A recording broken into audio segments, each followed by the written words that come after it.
friends of the European spirit. When Nolan's first trailer for The Odyssey came out, I was quite astonished to see the subtitle of the movie to be Defy the Gods. And I have to say that it angered me in a certain sense because this is a complete subversion of what The Odyssey is really about. In fact, Odysseus does not defy the gods. He never says, I defy the gods, as we now learn that Matt Damon, who plays Odysseus, says in the final trailer. So he's going to say it in the movie actually as well, because Odysseus in Homer is not in defiance of the gods. He is, in fact, rather an instrument and a resonance body of the divine on earth. And what he aims for, what he longs for, what he wants to do is to establish, restore his oikos, his household again, to help contribute, establish, and reinstate Olympic order on the earth as well. And if we just look at the very first lines of Homer's The Odyssey, we can see that in the Council of the Gods,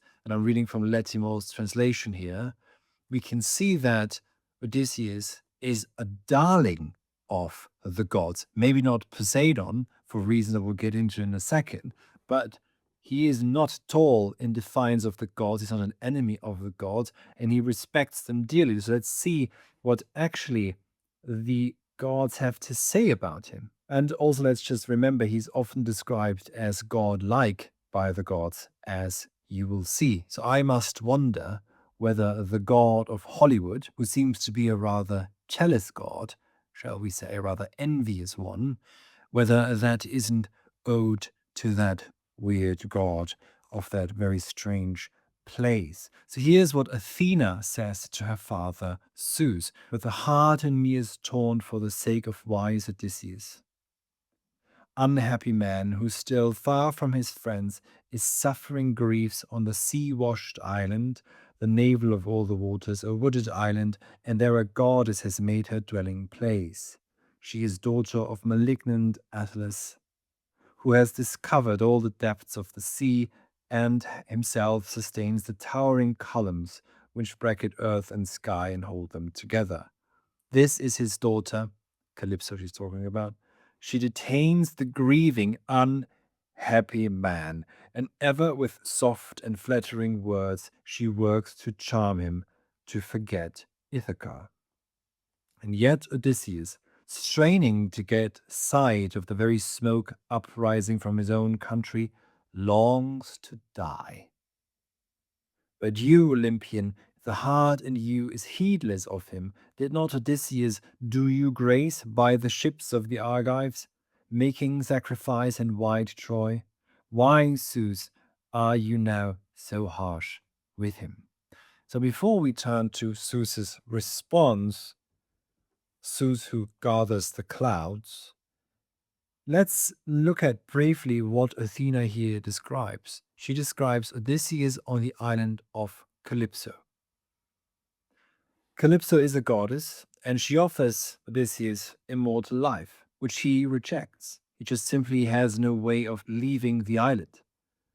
So he is gifted, potentially, with the highest gift a mortal can receive, and still he chooses to die. He longs to die, which means he longs to go home, restore the order of his household, and hence contribute, as I said before, to the restoration of the Olympic order on the earth. That is what Odysseus longs to do. He longs to be an instrument of the divine. And this lesser god, Calypso, a daughter of Atlas, no less a Titan, stands in the way. And it is Hermes, hence, who will come and free him. So Zeus answers the following: "My child, what sort of word escaped your teeth's barrier? How could I forget Odysseus, the godlike, he who is beyond all other men in mine, and who beyond others has given sacrifice to the gods, who hold wide heaven?" Zeus himself describes Odysseus as godlike and points out and remembers, again, important theme of remembering, in the Odyssey, remembers, of course, that Odysseus has given great sacrifice to the gods, so he's the exact opposite of being in defiance of the gods for the sake apparently of this very jealous god of Hollywood. Zeus continues, "It is the earth encircler Poseidon who, ever relentless, nurses a grudge because of the Cyclops, whose eye he blinded. For Polyphemus, like a god, whose power is greatest over all the Cyclops. Thoosa, a nymph, was his mother, and she was daughter of Phorcys, lord of the barren salt water. She in the hollows of the caves had lain with Poseidon. For his sake, Poseidon, shaker of the earth, although he does not kill Odysseus, he drives him back from the land of his fathers." So yes, there is one god who is angry with him because Odysseus dared to save himself and save at least part of his crew from his son Polyphemus. And so, again, there's an imbalance with the gods, an imbalance which, of course, itself leads again to an equilibrium. There's an imbalance as there is between heaven and earth, between sky and land, and this imbalance must lead to an equilibrium between the gods and hence also on the earth. Again, and these equilibria are always there for, as we know from Herlian, for a while only. And this is what here is symbolically or metaphorically, I think, articulated. But Odysseus is not in defiance of the gods. He doesn't kill, let's say, the Cyclops just for the sake of defying Poseidon and becoming a sovereign man who is utterly without need for idol worship, or perhaps only praise to one god, shall we say. No, not at all. It's quite the opposite.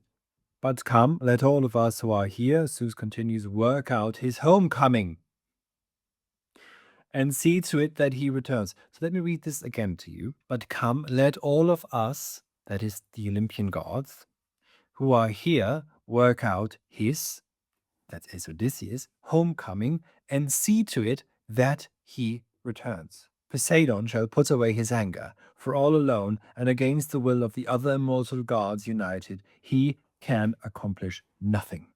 Odysseus himself is by Zeus himself, in a sense, not saved, we're not Christians here, but guided on his way home. He's allowed to return home. The kairos has come.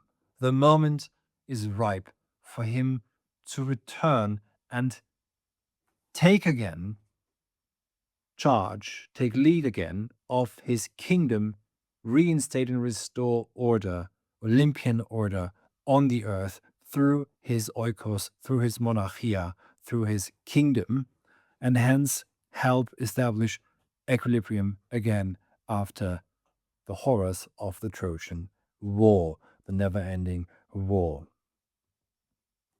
Guided by the gods, not in defiance of the gods at all. And Athena continuously, Glaukopis Athena, grey-eyed Athena, sends him thoughts, let's say, gives him an inkling, gives him a hunch, a notion of what to do.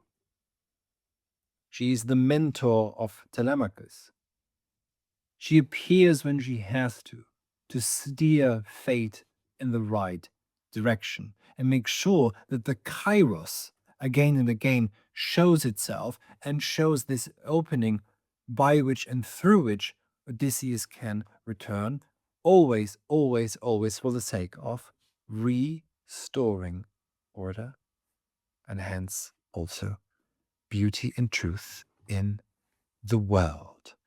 So thank you very much for listening. And if you'd like to read the Odyssey with me and support the work on this channel, just follow the link in the description of this video to my course on Homer's The Odyssey. I see you inside. Thank you.